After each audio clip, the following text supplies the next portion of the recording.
వచ్చిన అతిథులందరికీ ఇది బాబు అందరికీ ఇది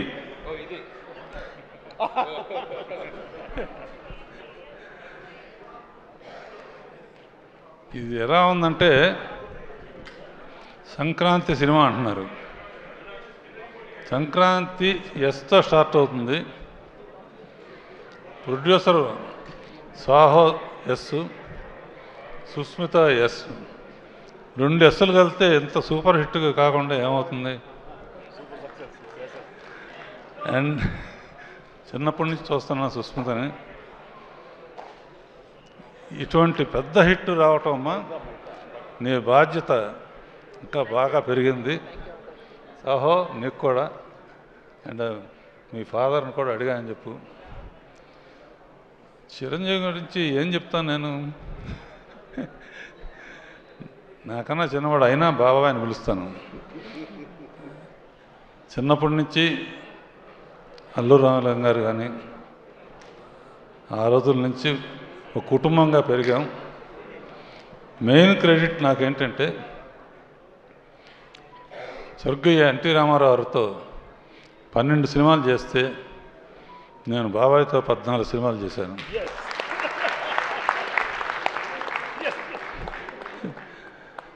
ఇప్పుడు ఏంటంటే జగదేకవీరుడు ఆయనే, అతిలోక సుందరి ఆయనే.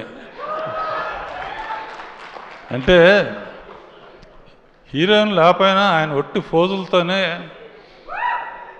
పర్టికులర్గా సీన్లో అమ్మాయి తిడతా ఉంటే అమ్మాయిని తిట్టి గబక్కం చేంజ్ అయ్యి లోపలికి వచ్చి తిట్టకూడదా అంటే అమ్మాయి అయిపోయాడు. ఇక ఫోజుల సంగతి ఇలా పెట్టినా అలా పెట్టినా, ఇలా పెట్టినా ఎలా పెట్టినా, ఎలా పెడతాడో తెలీదు. అన్ని రకాల ఫోజులు నాకు ఇప్పటికే అర్థం కాదు. అండ్ ఒక విత్తనం నాటితే మర్రి చెట్టు అవుతుంది, యాపిల్ చెట్టు అవుతుంది. నేను ఒక విత్తనం నాటాను వీళ్ళిద్దరి మధ్య. బాబాయ్ అనిల్తో ఓ సినిమా చేయాలి నువ్వు అని ఒక చిన్న విత్తనం నాటాను. యాపిల్ చెట్టు వస్తుంది అనుకున్నాను, కానీ వటవృక్షం అయిపోయి మర్రి చెట్టు అయిపోయింది. మరి ఎంతమంది నీళ్లు పోసారో, అమృతం పోసారో ఏం తెలుసు. అండ్ యూ డిజర్వ్ ఇట్ బాబాయ్. ముఖ్యంగా మా వెంకీ, ఇతని ಏನಪ್ಪ ಏನು ಇದು మాదిరి వెంకీ గౌడు వెళ్ళింద బందిరి అంటే కన్నడంలో మొదలుపెట్టి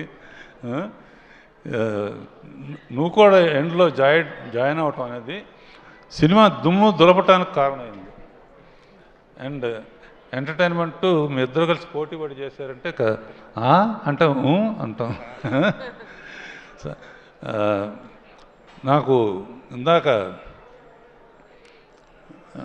కారు అనిల్ నీకు ఇచ్చారే, అనిల్ ఏ సినిమాకైనా సరే ఇప్పుడు వరకు నేను అన్ని సినిమాలకి షీల్డ్స్ ఇవ్వడానికో దేనికి వస్తూ ఉంటాను. వాళ్ళు ఊరు వెళ్ళాను ఇందాక చెప్పాను.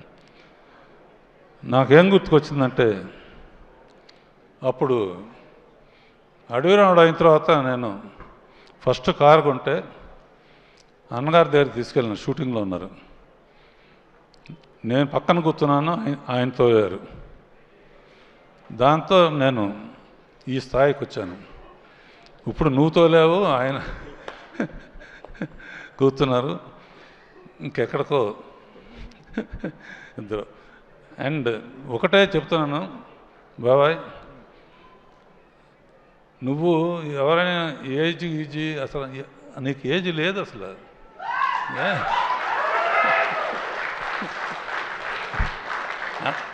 అందరూ నన్ను అడుగుతారు, మా ఇంట్లో వాళ్ళు కానీ బయట అందరు కానీ, ఏంటి చిరంజీవి రహస్యం ఏంటి?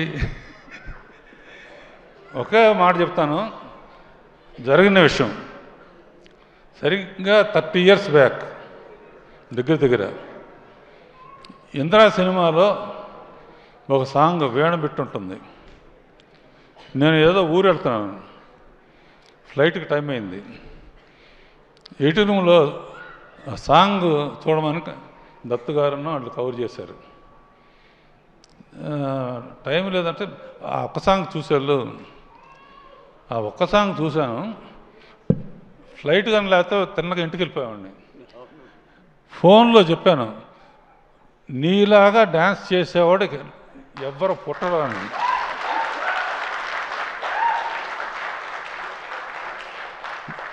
సేమ్ వీణబెట్టు చాలామంది చేశారు, చాలామంది ట్రై చేశారు. కానీ ఆ జిమిక్ ఏంటో, ఎక్స్ప్రెషన్స్ ఏంటో, ఎలా ఇస్తాడో ఏమను.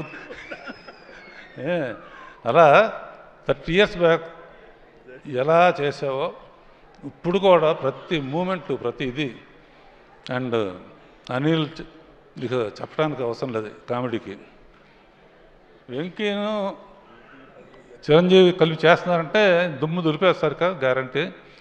నేనైతే ఒక సీన్ పెట్టామండి అనిల్, వీళ్ళిద్దరు తాగొచ్చి నయనతార దగ్గర కూర్చుంటే ఎలా ఉంటుందని.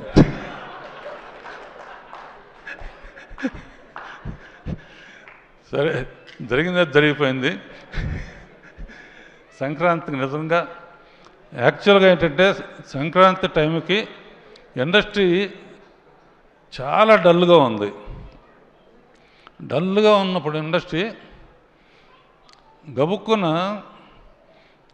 హనుమంతుడు అందరూ దెబ్బతిని కినబడిపోతే అనిల్ సైగ చేశాడు.